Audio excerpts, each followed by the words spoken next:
Assalamualaikum warahmatullahi wabarakatuh.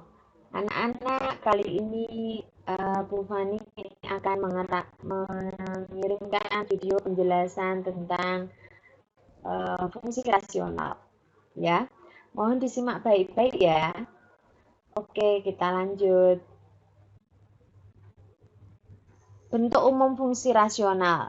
Ya, sebenarnya yang dinamakan fungsi rasional, maaf ya, ini kebalik, ini harusnya fungsinya fungsi rasional bukan fungsi kuadrat. Fungsi rasional itu bentuk umumnya adalah seperti pecahan. Maka Fx sama dengan Px per Qx. Kemarin saya bilang kalau kita punya pecahan, maka penyebutnya tidak boleh 0. Ini penyebutnya berupa Qx, maka Qx-nya tidak boleh 0. Dan Qx bukan fungsi konstan. Ya, batasan yang dipelajari hanya bentuknya seperti ini saja anak-anak. Fx sama dengan K per Ax plus B. Ya, ini seperti biasa penyebutnya tidak boleh 0. Dengan Ax tambah B tidak boleh 0. Ya, atau ini kalau kita sisakan X di luar kiri, maka X-nya tidak boleh sama dengan B per A. Kemudian di sini Fx sama dengan Cx plus G per Px plus Q dengan Px plus Q-nya, berarti ini penyebutnya tidak boleh 0. Atau kalau kita sisakan X di luar kiri, jadinya X tidak boleh sama dengan min Q per P. Ya. Jadi batasan fungsi rasional yang kita pelajari saat ini hanya berupa fungsi penyebutnya bisa berupa fungsi konstan atau fungsi linier, pembilangnya, dan penyebutnya hanya berupa fungsi linier. Kita tidak belajar pembilang dan penyebut yang berupa fungsi kuadrat. Ya. Contohnya, contoh fungsi rasional. Contoh pertama, Fx sama dengan 2 per X ditambah 3. Ini penyebutnya tidak boleh 0, berarti X ditambah 3 tidak boleh 0. Atau X-nya kita sisakan di luar kiri, maka X-nya tidak boleh sama dengan negatif 3. Contoh kedua, Fx sama dengan X ditambah 2 per 2X dikurangi 1. Penyebutnya tidak boleh 0, maka ini 2X dikurangi 1 tidak boleh 0, atau X-nya tidak boleh sama dengan setengah. Saya lanjutkan. Pada fungsi rasional, ini agak berbeda dengan fungsi linear maupun fungsi kuadrat. Di fungsi rasional, kita mengenal adanya asimtot. Bu, asimtot itu apa?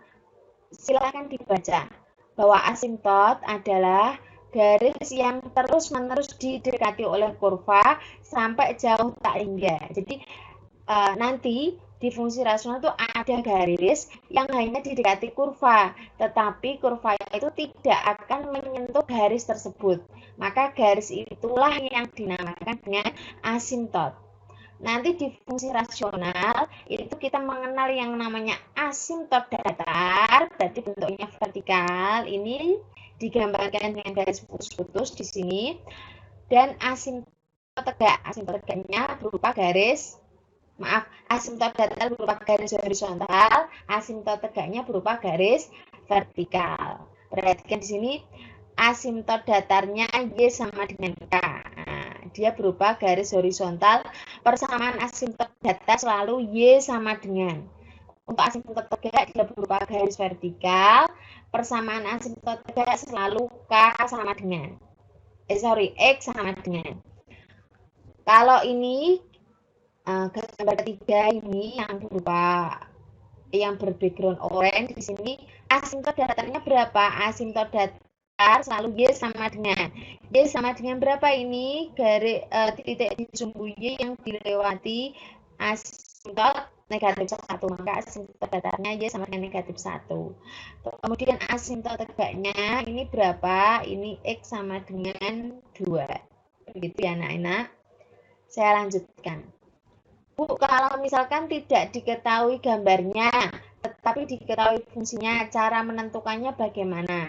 Oke, untuk menentukan asimtot datar, apabila kita punya Fx sama dengan Cx plus D per Px plus Q, asimtot datar selalu berupa Y sama dengan. Maka Y sama dengan C per P. Untuk asimtot tegaknya, asimtot tegak sama dengan X adalah X sama dengan min Ini Q per P ya, diingat-ingat. Untuk mencari asimptot datar, caranya Y sama dengan C per P. Untuk mencari asimptot tegak, caranya X sama dengan min Q per P. Contoh soal. Tentukan asimptot datar dan asimptot tegak fungsi berikut. Fungsi fx sama dengan min 2x per x min 1. Ya. Kita cari dulu C, D, P, dan Q-nya. Penyelesaian, kita tulis fungsi yang diketahui.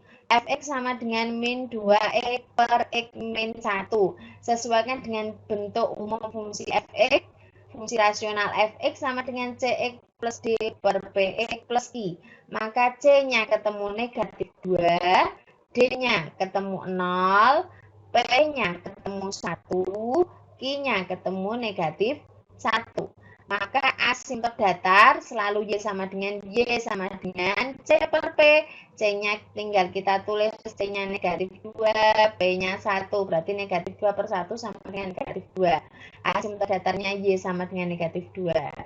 Kemudian asimptot tegak selalu X sama dengan min Q per P. Min tetap di sini Q-nya kita tulis negatif 1 per P-nya 1. Min jadinya plus 1 per 1, 1. Maka asimptot tegaknya ketemulah X sama dengan 1. Selain asimptot datar, karena fungsi rasional itu berupa fungsi, maka pastilah punya yang namanya daerah asal dan daerah hasil. Ya, anak-anak, semua daerah asal di fungsi apapun, baik itu fungsi linier, fungsi kuadrat maupun fungsi rasional, itu kalau daerah asal itu pasti simbolnya dengan X. Tetapi kalau daerah hasil simbolnya dengan Y. Ya. Ini agak sama dengan asimptot. Ya, kalau asimptot tandanya sama dengan, tetapi kalau daerah asal dan daerah hasil tandanya tidak sama dengan. Daerah hasil simbolnya Y, berarti hampir sama dengan asimptot datar. Nah, cuma tandanya berbeda. Daerah hasilnya Y tidak sama dengan C per P. Daerah asal simbolnya X, berarti hampir sama dengan asimptot tegak. Simbolnya saja yang berbeda. Tandanya, maka X tidak boleh sama dengan min Q per P. Contoh soal. Tentukan daerah asal dan daerah hasil fungsi berikut. Kita punya fx sama dengan min 2x per x min 1. Kita sesuaikan dengan bentuk fx sama dengan cx plus d per px plus q. Kita cari nilai c-nya ketemu negatif 2, nilai d-nya ketemu 0, p-nya 1, q-nya negatif 1. Mencari daerah hasil, Y tidak sama dengan C per P. Maka Y tidak sama dengan C-nya, kita tulis negatif 2 per P-nya 1. Maka daerah hasilnya Y tidak sama dengan negatif 2. Kemudian daerah asalnya, X tidak sama dengan min Q per P. X tidak sama dengan ini negatifnya sama, Q-nya kita tulis negatif 1 per P-nya 1. Negatif 1. Ini negatif jadinya 1 per 1 jadi 1. Maka daerah asalnya adalah X tidak boleh sama dengan 1. Oke anak-anak, sekian untuk penjelasan fungsi rasional ya. Untuk soal kuis kemarin, karena nilainya masih di bawah KKM, maka akan saya buat video pembahasan di video selanjutnya. Terima kasih atas perhatiannya. Wassalamualaikum warahmatullahi wabarakatuh.